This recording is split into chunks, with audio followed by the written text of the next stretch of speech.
عید آ گئی ہے۔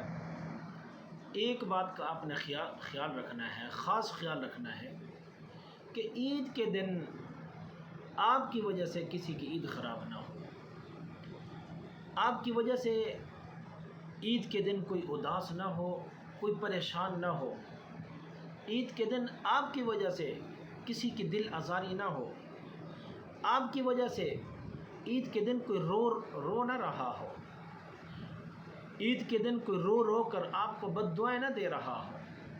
اگر عید کے دن بھی کوئی رو کر آپ کو بد دعائیں دے رہا ہے تو آپ سے بڑا ظالم کوئی نہیں ہے۔ عید کا دن خوشی کا دن ہے، خوشیاں بانٹیں، خوشیاں بکھیریں۔ اگر آپ سے کوئی ناراض ہے تو آپ اس کے پاس جائیں، اس سے معافی مانگیں۔